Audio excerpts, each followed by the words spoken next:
All right, what's up, guys? As promised, this will be the last one for the week. It will be short, also different. It's my face. Hey. All right, so all I wanted to let you know about, first of all, Kurt Vonnegut's Slaughterhouse-Five. This is one of the covers. I think this is the most recent cover, as I've mentioned. It's a super famous book, widely regarded as one of the, if not the best American novels of the 20th century, kind of a big deal. So you can find it everywhere. You can see different printings of it, is why I mentioned that. If it's like late 20th century, it'll be brown with like a big V on it. I have that one somewhere. I'm kind of a fan.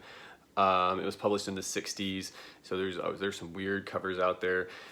I say all that because most of you aren't super up on reading. You don't read, you don't know how books work, no shade. So what that means is if you see a copy out there that looks different, but it's the same guy, same title, that might give you pause. It's the same book. It just looks a little different, okay? We're gonna start reading it next week. Please check the syllabus. I've had several emails today that lead me to believe people aren't checking the syllabus. And that's gonna be a problem. So do that if you haven't already. We're reading the first 2 chapters for Monday's class, and then the chapters 3 and 4 for Wednesday's class. And the sooner you get rolling on that, the better. Obviously, we have a paper due this weekend, Saturday night. It is only 3 pages. We have been working on it for a while now. So if you feel like you need more time to read, you might try to get the paper in a little early. You know, try to manage your time. Anyway, what this video is about, the book. So a couple things I want you to know. I'm going to do this as spoiler free as I can because honestly, part of the reason I like teaching this book, because I know most of you aren't big readers, is I want you to see how truly different books can be probably from what you expect. And what I mean by that is most of you, if you've read a novel before, it's been assigned to you. It's been for class. It's probably been older, most likely written by a person who's dead now.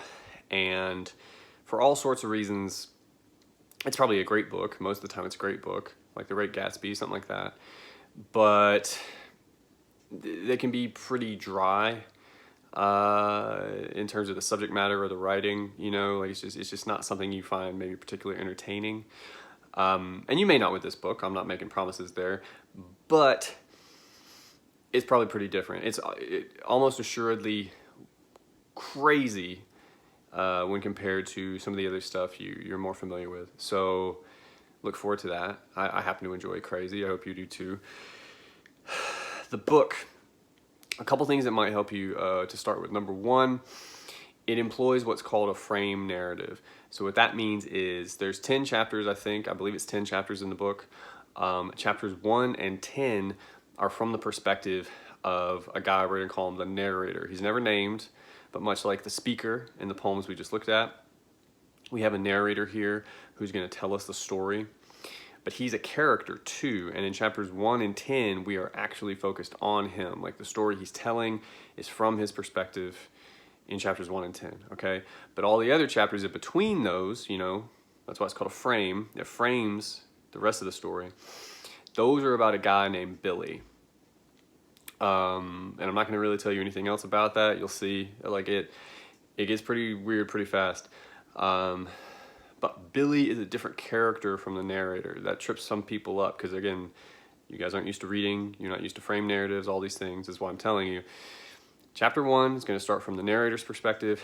Chapter 2, it's still the narrator telling a story, but now he's telling us a story about Billy. So a lot of the things you hear happening and you see going on are happening to Billy. Billy is saying them, he's the main character of the book, right?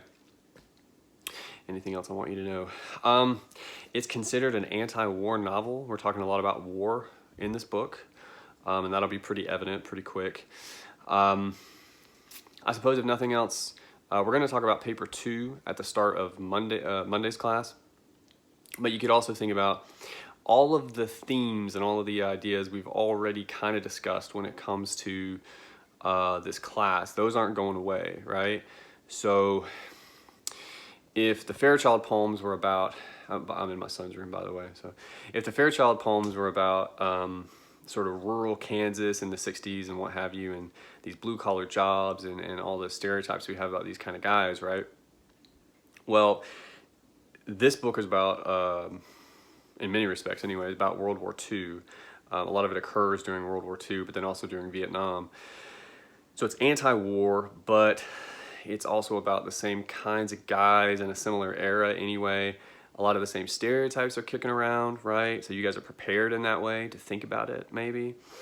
And basically, I want you thinking about sort of having in the back of your head the conversations we've had thus far about Fairchild, and a lot of that in different ways can also be applied to Vonnegut. It can help you think about the book as you read it.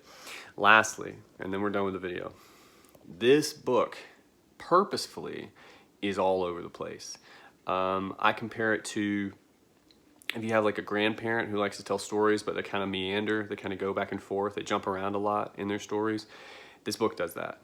This book does that like crazy. So what would probably benefit you, two things I can think of, two strategies. Number one, read a little slower than you might be used to. I know probably a lot of you view this as an assignment, which it is, but as such, you're gonna like try to steamroll through the book, especially if you don't read a lot or if you don't read attentively, even when reading quickly. That's not gonna help you. You're just gonna get lost, all right? So maybe slow down occasionally. Take a break occasionally, right? And come back. Number two, take notes. You guys never take notes. I know you don't. I see you in class just sitting there with your arms folded. Take some fucking notes. If it's a little bit of plot occasionally, write it down. I don't care. If it's something like we talk about in class that's weird or stands out to you or might mean something, right? Write it down with a page number next to it. Help yourself out. You're gonna have to write a paper about this book. Do you see that? Those are my notes, by the way, kind of in the middle there. But the rest of that, that's the book. Write some things down. Write some page numbers down. In a month from now, or whatever, when we go to write the paper, you will really appreciate your past self. I would imagine. All right, that's all I got. See you guys in a bit. Thanks.